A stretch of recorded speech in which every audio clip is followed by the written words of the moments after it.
Hello, so this week for this assignment we are going to show a variety of exercises. Before we even get into the exercises, we would want to make sure that we're really nice and warm before we begin any kind of lifting, especially today we're doing a little bit of deadlifts. So I always like to make sure that my back, my core, everything is activated, my hips. So we'll start with cat-cow. We'll probably go through this for about a minute. Then I would go into some hip abductions and adductions. I would do both sides and close and open. I would then want to get my glutes and quads activated.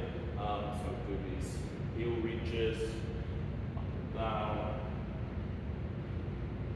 I would then want to make sure that my chest is activated, my shoulders, back. So we'll do some banded pull-aparts, probably go for about 10 of these. I would then go through some pull-overs, all rounds, really get the shoulders, chest, upper body really activated.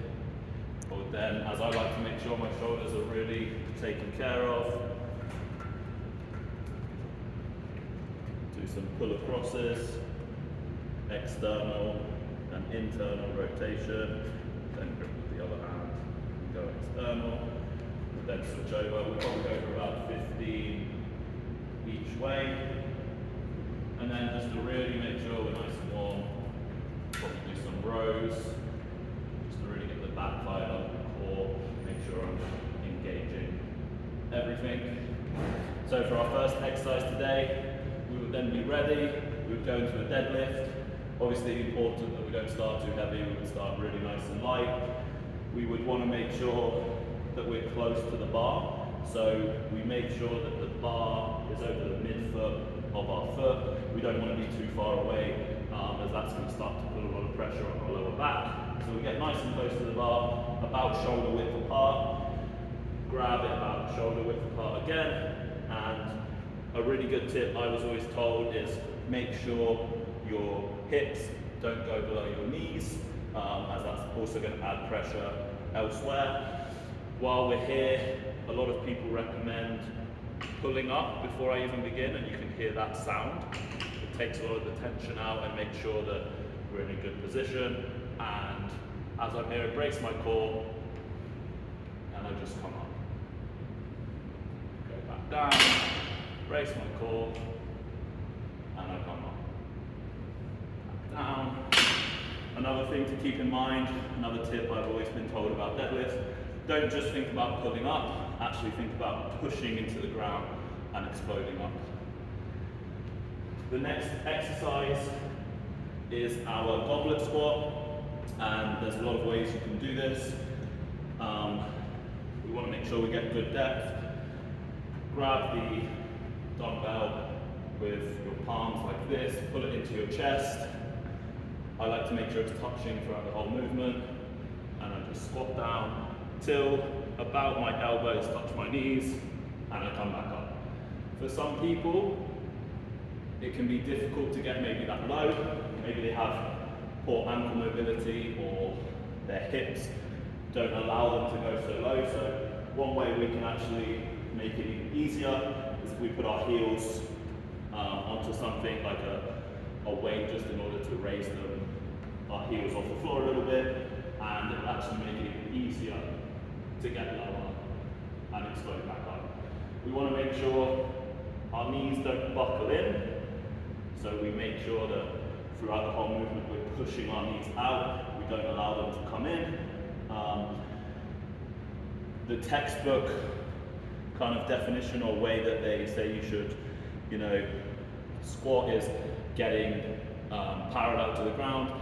In real life experiences, that tends to not always be the case. Some people may struggle with getting that low, so we start off as low as we can go and just try to increase that mobility as we go on. The next exercise is a double arm dumbbell walking lunge. So again, just grab two dumbbells, get ourselves in a position that we feel comfortable. Again, don't need to go too heavy on this exercise. We lunge out. Now, what's important in this movement, and a lot of people is they try to lunge too close to the other leg. And what ends up happening is maybe they become off balance and they wobble around.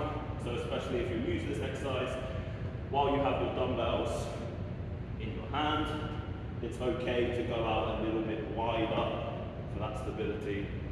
We don't let our knee go past our toes. We come down.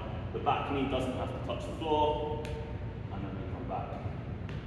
And we continue like that. We try again not to let the knee buckle in and force it outright. The next exercise is a dumbbell shoulder press. So again, 2 dumbbells, 1 in each hand. You want to stand about shoulder width apart. Doesn't have to be too wide, not too narrow. In a good position. Again, make sure we brace our core. We come up, and what we want to think about doing is not letting our elbows go past or behind our shoulders. So we actually bring our elbows in a little bit forward. We explode all the way up, come back down to about 90 degrees, and we go back up. And so again, really important, a mistake you see a lot of people do is that they pull their elbows behind their shoulder. So we want to make sure elbows just a little bit in front of the shoulder, and we explode up. Try to keep your wrist above your elbow, so we don't want to be here or here. We want to be in a good position here and keep that wrist in line straight with the elbow throughout the whole movement. For our last exercise, we want to look at how to spot somebody if they are dumbbell bench pressing. So if I were to be the one bench pressing to begin with, we want to make sure that we have our feet planted on the floor, our glutes on the bench, we can go back, our upper back on the bench and our head. There will be a natural small gap here where our body doesn't touch the bench, that's fine. We want to pull our shoulder blades back, which is really going to help engage the chest. Pull our dumbbells up, and again, similar to our dumbbell shoulder press, we want to make sure that our elbows don't flare out or don't come too far back.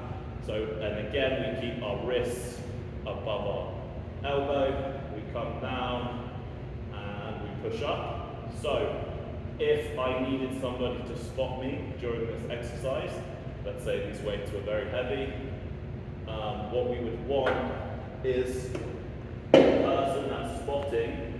A very common mistake is that people would grab underneath the elbows. And what we want is, we actually want to help around the wrists closer to the dumbbell, because that's going to help provide that stability. If we try to grab underneath around the elbows, it's not really going to do much and can actually lead to injuries. And I think that's it.